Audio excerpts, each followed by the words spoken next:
അതിൽ മുസ്ലിം ലീഗിന് വലിയ അസംതൃപ്തി ഉണ്ടോ? അല്ല, നിന്നിട്ട് പോകുന്നുണ്ട്. അതിൽ അസംതൃപ്തി ഉണ്ട്, ഇല്ലാന്ന് പറഞ്ഞുകൂടാ.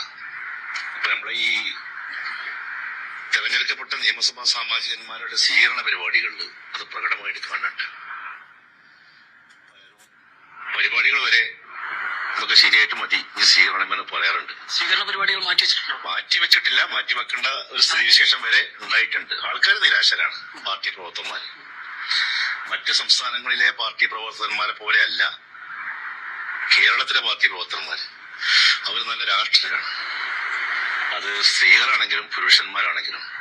ഇപ്പൊ എന്റെ ഫോൺ നിങ്ങൾ പരിശോധിച്ചാൽ മതി, അതിൽ വരുന്ന കമന്റ്സ്, ഇതിനാണോ ഞങ്ങളെ കൊണ്ട് നിങ്ങൾ വോട്ട് ചെയ്യിപ്പിച്ചത് എന്ന് ചോദിക്കുന്ന സഹോദരിമാരുണ്ട്. അപ്പോ അസംതൃപ്തി പ്രകടമായിട്ടുണ്ട് ഞങ്ങളെ സംബന്ധിച്ചിടത്തോളം. അതായത് നമ്മുടെ അബ്ദുൽ ഹമീദ് മാഷ് മുസ്ലിം ലീഗിന്റെ മലപ്പുറം ജില്ലാ ജനറൽ സെക്രട്ടറി, അദ്ദേഹം തുറന്നു പറയാണ് അസംതൃപ്തി ഉണ്ട്, ഒരുപാട് പ്രശ്നങ്ങളുണ്ട്, ആളുകൾ ചോദിച്ചുകൊണ്ടിരിക്കുകയാണ്.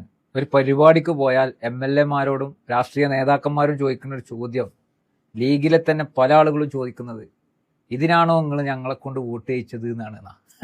ഈ വിഷയം ഞാൻ സംസാരിക്കുമ്പോൾ ലീഗിന്റെ ഒക്കെ പ്രൊഫൈലുകൾ വന്നിട്ട് സുഡാപ്പി നീ ആരാ ഇതിനെക്കുറിച്ച് സംസാരിക്കാനെന്ന് പറയുന്നൊരു അവസ്ഥയിൽ നിന്ന് മാറി ഇപ്പൊ നമ്മൾ എന്താണോ സംസാരിച്ചത് അതേപോലെ എടുത്തു പറഞ്ഞിരിക്കുകയാണ് ഇവിടെ പി അബ്ദുൽ ഹമീദ് എന്ന് പറയുന്ന മുസ്ലിം ലീഗിന്റെ മലപ്പുറം ജില്ലാ ജനറൽ സെക്രട്ടറി. എല്ലാ സർവേകളും എല്ലാ നിരീക്ഷണങ്ങളും ഒക്കെ കാറ്റിൽ പറത്തിക്കൊണ്ട് വലിയ റിസൾട്ടും വലിയ തരംഗവും തന്നെ UDF ആളുകൾ നൽകി. പക്ഷെ പിന്നീട് കേരളത്തിലെ മുഴുവൻ പ്രബുദ്ധ ജനങ്ങളും, അങ്ങനെ തന്നെ പറയാം, ഈ പ്രബുദ്ധ എന്ന് കൂട്ടാനുള്ള ഒരു കാരണം ആ പ്രബുദ്ധതയെ പോലും കൊഞ്ഞനം കുത്തിക്കൊണ്ടാണ് ഇന്ന് കാര്യങ്ങൾ മുന്നോട്ട് പോയിക്കൊണ്ടിരിക്കുന്നത്. ഞാൻ ഈ പി അബ്ദുൽ ഹമീദ് സാഹിബിന്റെ ഈ ഒരു മറുപടി കേട്ടപ്പോൾ, ഈ ഒരു പ്രതിഷേധവും പ്രതികരണവും കേട്ടപ്പോൾ ഞാൻ ആലോചിച്ചു പോയത്, ഇതേ പ്രതികരണമാണ് നമ്മളൊക്കെ ഈ മീഡിയകളിലൂടെ പറഞ്ഞുകൊണ്ടിരിക്കുന്നത്. അതവർക്ക് ഏറ്റെടുത്ത് പറയേണ്ട ഒരു അവസ്ഥയിലേക്ക് സ്വന്തം ഘടകകക്ഷിയായ സ്വന്തം മുന്നണിയായ UDF, അതായത് കോൺഗ്രസിനെ കുറിച്ച് ഇങ്ങനെ തന്നെ പച്ചക്ക് പറയേണ്ട ഒരു സാഹചര്യം ലീഗിലെ നേതാക്കന്മാർക്ക് വന്നിരിക്കുന്നു എന്നുള്ളതാണ്. കാരണം അത്രമേൽ നോക്കൂ, റോഡുകളിൽ തെരുവുകളിൽ ഫ്ലക്സ് കീറിയും വലിച്ചും അസഭ്യം പറഞ്ഞും ഗ്രൂപ്പുകളിൽ തമ്മിത്തല്ലിയും ഈ ജനങ്ങൾ കൊടുത്ത അധികാരത്തെയും വോട്ടിനെയും ഒന്നും മാനിക്കാതെ ചളിവാരി എറിഞ്ഞ് ഇവരുടെ പരസ്പര തല്ലാണ് ഇന്ന് സമൂഹത്തിൽ കണ്ടുകൊണ്ടിരിക്കുന്നത്. ഇന്ന് കംപ്ലീറ്റ് ആളുകൾ അതാ പറയുന്നത്, വേണ്ടില്ലായിരുന്നു ഇവരുടെ കയ്യിൽ നമ്മൾ ഇത് അധികാരം ഏൽപ്പിച്ച കൊരങ്ങന്റെ കയ്യിൽ പൂമാല കിട്ടിയ അവസ്ഥ എന്നുള്ളത്. ഇവർ പറയുന്ന, ഇവർ വെക്കുന്ന ഡിമാൻഡുകളൊക്കെ കേട്ടാൽ അത്ഭുതപ്പെടും. വോട്ട് തന്ന ആളുകളെ മനസ്സിലാക്കാതെ ഇവർക്ക് മുഖ്യമന്ത്രി സ്ഥാനത്തിനും മറ്റും അധികാരത്തിന് വേണ്ടിയിട്ട് ഇവർ വെക്കുന്നത് എന്താ അറിയോ, അയാൾക്ക് കൊടുത്താൽ ഞങ്ങൾ ഇന്നാലിന്ന പാർട്ടിയിലേക്ക് പോകുമെന്ന് വെല്ലുവിളിക്കുന്ന ഒരവസ്ഥയിലേക്ക് കാര്യങ്ങൾ പോയി എന്നുള്ള, അതായത് ഞങ്ങൾ BJPയിലൊക്കെ പോകുമെന്നുള്ള അഭിപ്രായത്തെ ഉന്നയിച്ച നേതാക്കന്മാർ വരെ. അപ്പൊ ഇവരുടെ ഒരു സാമൂഹിക പ്രതിബദ്ധത എത്രയാണ്?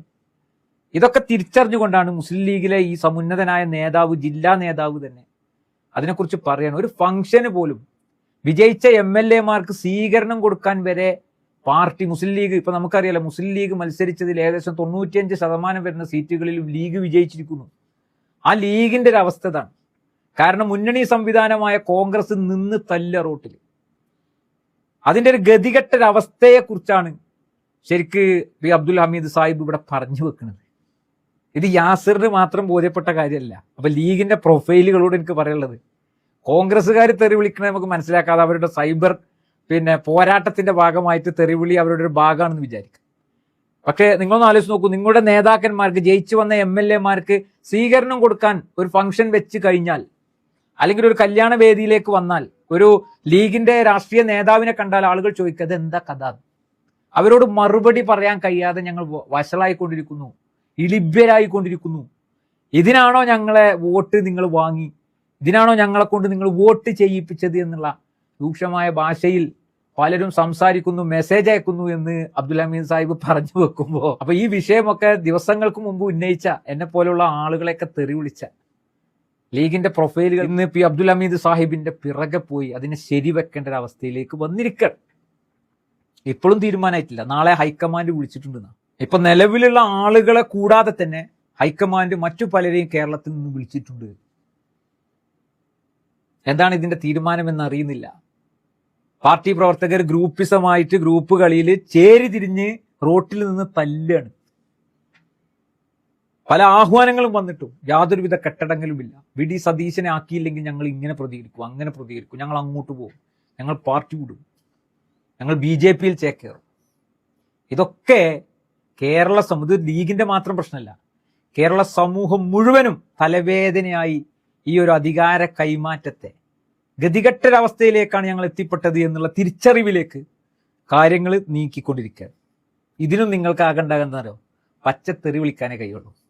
ആ യാഥാർത്ഥ്യത്തെ, നമ്മൾ പറഞ്ഞ യാഥാർത്ഥ്യത്തെ ദിവസങ്ങൾക്ക് ശേഷം ലീഗിന്റെ മലപ്പുറം ജില്ലയുടെ general secretary P Abdul Hameed സാഹിബിന് തുറന്നു പറയേണ്ട ഒരു അവസ്ഥയിലേക്ക് വന്നിട്ടുണ്ടെങ്കിൽ അതിൻ്റെയൊക്കെ പ്രയാസകരമായ അവസ്ഥ എത്രയാണ് എന്ന് രാഷ്ട്രീയ ബോധം മാത്രമല്ല, സാമൂഹിക പ്രതിബദ്ധതയെ കൃത്യമായി മനസ്സിലാക്കുന്ന, ജനങ്ങളെ മനസ്സിലാക്കുന്ന ഒരാൾക്കും അത് തള്ളിക്കളയാൻ സാധിക്കാത്ത ഒന്നിലേക്ക്, അത്രയും മോശപ്പെട്ടൊരവസ്ഥയിലേക്ക് കേരളത്തിന്റെ രാഷ്ട്രീയവും ജനമനസ്സും സാമൂഹികപരമായ അന്തരീക്ഷവും മാറിക്കൊണ്ടിരിക്കുന്നു. അല്ലെങ്കിൽ അതിലേക്ക് ഈ കോൺഗ്രസിന്റെ ഗ്രൂപ്പ് തർക്കങ്ങൾ എത്തിച്ചുകൊണ്ടിരിക്കുന്നു എന്നുള്ള യാഥാർത്ഥ്യത്തെ നമ്മളൊക്കെ തിരിച്ചറിയണമെന്നുള്ളതാണ് നമ്മളിലൊക്കെ ഉണ്ടാകേണ്ട ഏറ്റവും വലിയ രാഷ്ട്രീയ ബോധം.